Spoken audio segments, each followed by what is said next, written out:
Se moquer de Dieu, c'est lui manquer de respect, le déshonorer ou l'ignorer. Il s'agit d'une infraction grave commise par ceux qui n'ont aucune crainte de Dieu ou qui nient son existence.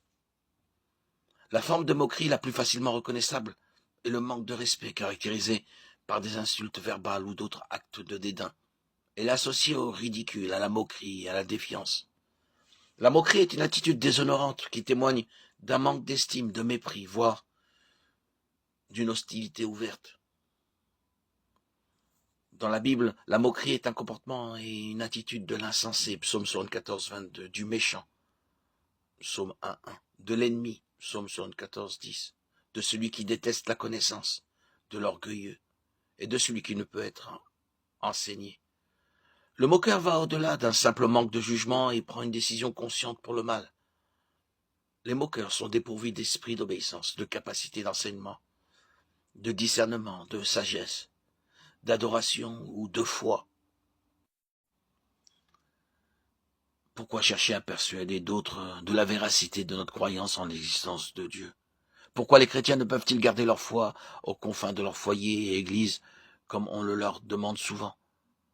Leur motivation est de permettre à tous d'être en communion avec Dieu. De plus, la foi chrétienne est d'essence évangéliste. Un des mandats que Jésus nous a donné est d'annoncer l'évangile et de faire des disciples. Nous le faisons par amour comme un principe essentiel de notre foi.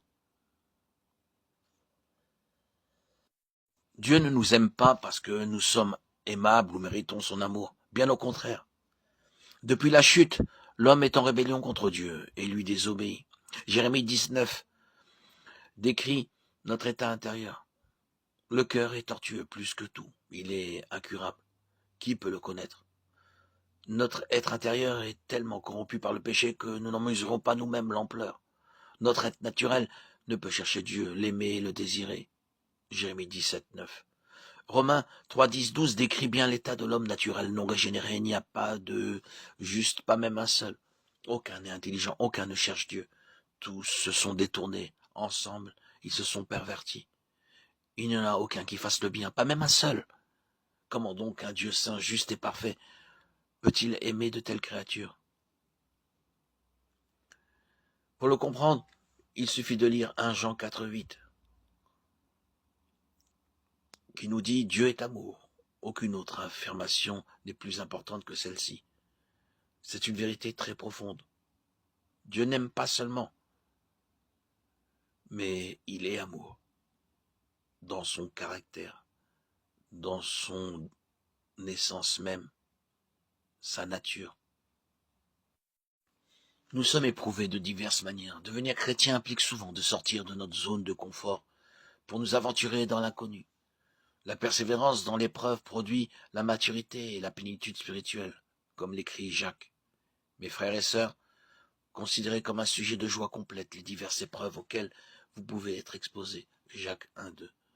Notre foi peut être éprouvée par les petites irritations quotidiennes, mais aussi par de graves afflictions et des attaques de Satan. Ésaïe 48, 10. Job 2, 7.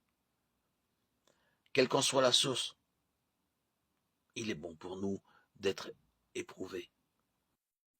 Il y a plusieurs passages dans la Bible qui indiquent que Dieu pardonne et oublie nos péchés. Ésaïe 43, 25 dit « C'est moi qui efface tes transgressions pour l'amour de moi, et je ne me souviendrai plus de tes péchés. » Hébreux 10 explique comment le sacrifice de Jésus sur la croix pour le péché était un sacrifice une fois pour toutes. Contrairement au système sacrificiel de l'Ancien Testament dans lequel des sacrifices étaient continuellement offerts pour le péché, Jésus a payé une fois pour le péché. Son paiement a été complet.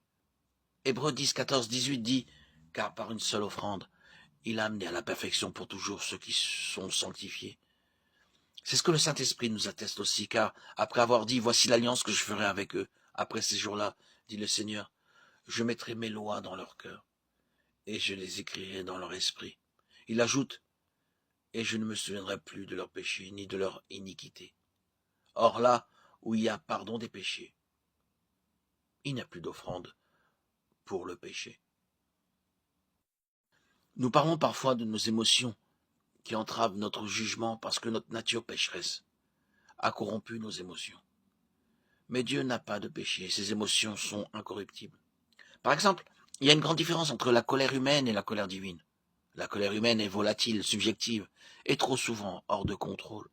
Proverbe 14, 29, 15, 18, Jacques 1, 20. La colère de Dieu est enracinée dans la justice divine. La colère de Dieu est parfaitement juste et prévisible, jamais capricieuse ou malveillante. Dans sa colère, il ne pêche jamais. Jésus-Christ est venu dans la chair afin que vous croyiez que Jésus est le Christ, le Fils de Dieu. Et qu'en croyant, vous ayez la vie en son nom. Jean 20, 31. Il s'agit d'un témoignage de l'existence de Dieu et qui condamne également ceux qui choisissent de rejeter le Christ en tant que Fils de Dieu. Parce que le Christ est venu payer le prix du péché et qu'il est venu faire connaître le Père. Jean 1, 18. Les gens n'ont aucune excuse pour le rejeter. Les gens choisissent d'aller en enfer parce qu'ils rejettent le Christ et non parce que Dieu leur impose d'y aller.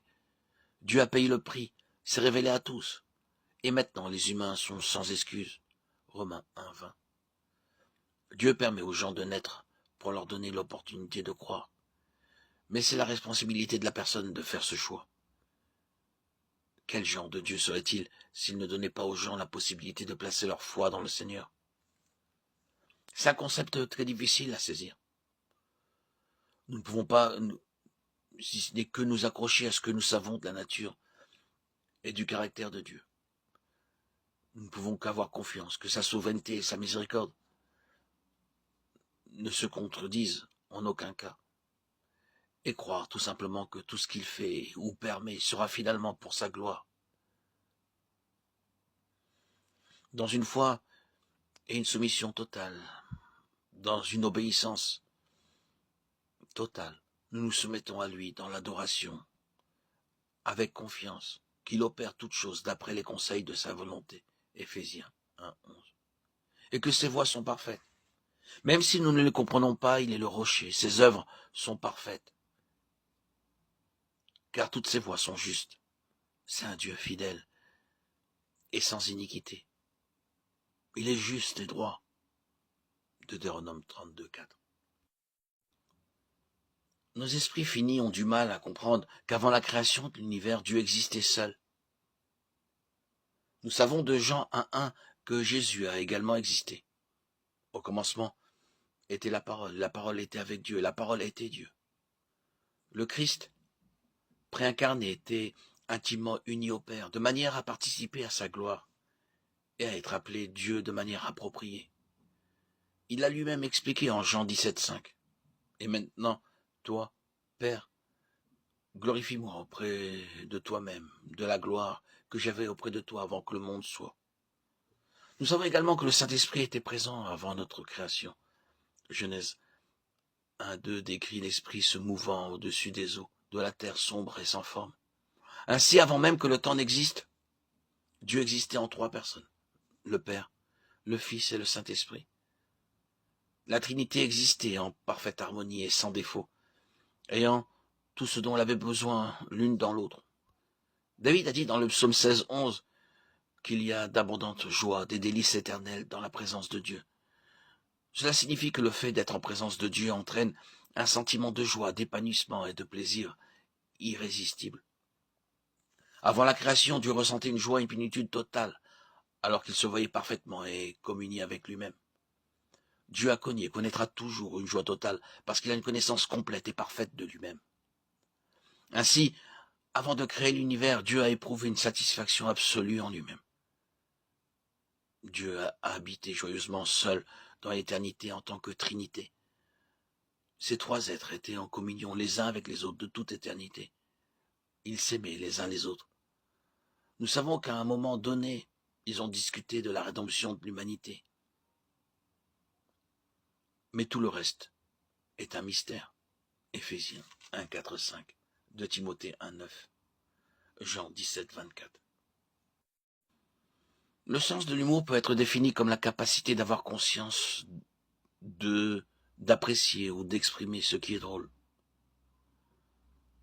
Selon cette définition, Dieu doit donc montrer une capacité à percevoir apprécier ou exprimer ce qui est comique.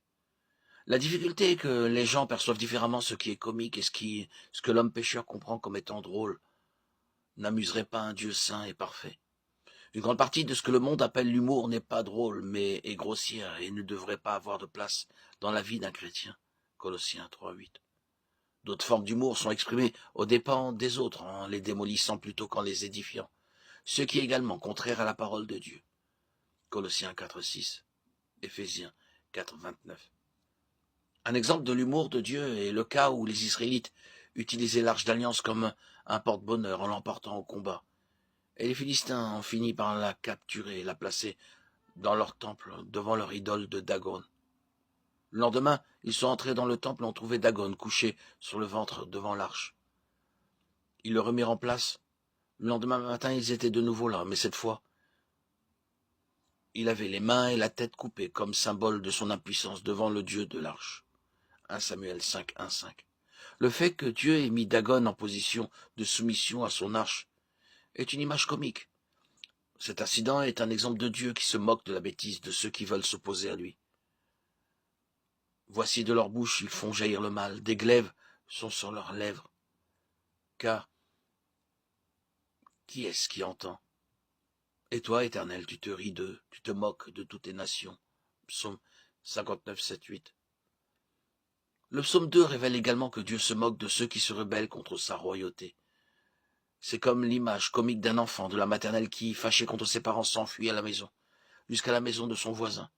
Mais il y a évidemment un côté sérieux à cela aussi. Et bien que l'image d'un homme faible et stupide essayant de se mesurer à un Dieu tout-puissant et omniscient soit comique, Dieu ne prend aucun plaisir à leur égarement et à ses conséquences, mais désire plutôt les voir se retourner.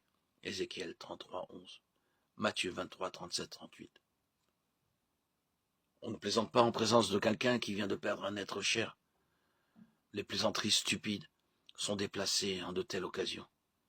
De la même manière, Dieu se concentre sur les perdus et cherche ceux qui prendront soin de leur âme, comme il le fait. C'est pourquoi nos vies, tout en ayant des moments de rafraîchissement et d'humour, doivent être caractérisées par la sobriété, sérieux dans la volonté de faire compter notre vie pour Christ. 1 Thessaloniciens 5, 6, Tite 2, 2, 6. La chute d'Ève dans le péché est l'exemple le plus ancien du fonctionnement de la tromperie spirituelle. Lorsque le serpent lui demande « Dieu a-t-il vraiment dit ?» Ève répond en citant ce que Dieu avait dit, bien qu'elle ait ajouté au commandement. Genèse 3, 1, 3. Elle sait ce qu'il faut faire et ce qu'il ne faut pas faire. Le serpent la tente ensuite avec ce qu'elle peut gagner en mangeant de l'arbre. Elle remarque d'autres aspects attrayants du fruit. On a menti à Ève et le serpent a été rusé. Mais elle a finalement choisi de désobéir à Dieu, même si elle connaissait le commandement. Lorsqu'elle a été confrontée à son péché, Ève a dit « Le serpent m'a séduite et j'en ai mangé » Genèse 3, 13. Le mot hébreu original pour tromper implique la ruse et l'astuce. Ève a été trompée, mais elle avait aussi le choix. Elle a exercé le libre arbitre que Dieu lui a donné pour faire un mauvais choix, recherchant le plaisir et la promotion personnelle plutôt que ce que Dieu avait voulu pour elle. La même dynamique est à l'œuvre aujourd'hui.